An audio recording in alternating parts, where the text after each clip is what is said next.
Un motor Stirling de baja temperatura funciona utilizando la diferencia de calor entre dos placas de metal. Veamos cómo funciona el motor analizando primero sus partes. La placa de metal debajo del motor es el lado caliente y en medio está el cilindro donde se almacena el gas, que, en este caso, es aire normal.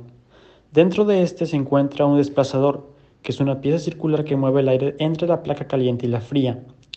El desplazador de aire se mueve por la acción de la varilla que atraviesa la placa superior, la cual es el lado frío. La varilla se conecta a una biela que transforma el movimiento rectilíneo de la varilla en movimiento de rotación. Estas se unen a manivela que al rotar hace girar un eje al que se conecta un volante, poniendo en movimiento el motor.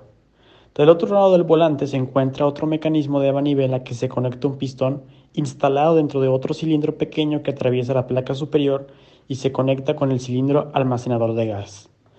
Todas estas partes se unen para crear el movimiento rotatorio necesario para activar el motor y producir trabajo.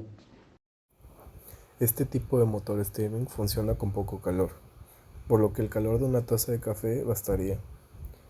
Nuestro sistema hace uso de una celda Peltier, a la que no permitimos que se caliente más de lo que aguanta el motor.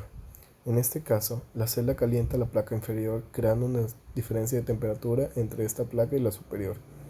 Este principio de diferencia de temperatura es el fenómeno principal que hace funcionar un motor de Stirling, lo cual también abre la posibilidad de utilizar frío en lugar de calor directo para crear dicha diferencia de temperatura. En nuestro sistema, al calentar la placa inferior, el volumen del gas dentro del cilindro principal se expande. Tal fenómeno ocasiona que el mecanismo del pistón manivela se mueva hacia arriba, creando un movimiento giratorio en el volante. El volante también está conectado a otro mecanismo de manivela vía la varilla. Esta se mueve hacia abajo, lo cual mueve al desplazador de aire hacia abajo. El movimiento arriba-abajo del desplazador permite el flujo de aire dentro del motor.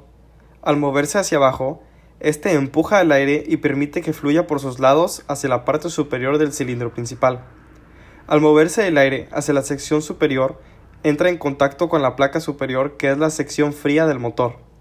El que digamos que esté fría no significa que tenga una temperatura muy baja, sino que su temperatura simplemente es menor a la placa inferior. Cuando el gas se enfría, su volumen se contrae. Esto ocasiona un vacío que arrastra el mecanismo del pistón hacia abajo. En consecuencia, tal movimiento genera rotación en el volante, el cual vuelve a mover el mecanismo manivela vía la varilla que controla al desplazador, pero esta vez lo mueve hacia arriba. El movimiento del desplazador hacia la parte superior del cilindro principal empuja el aire nuevamente y permite que fluya hacia abajo, donde se vuelve a calentar y reinicia el proceso que hace girar al motor.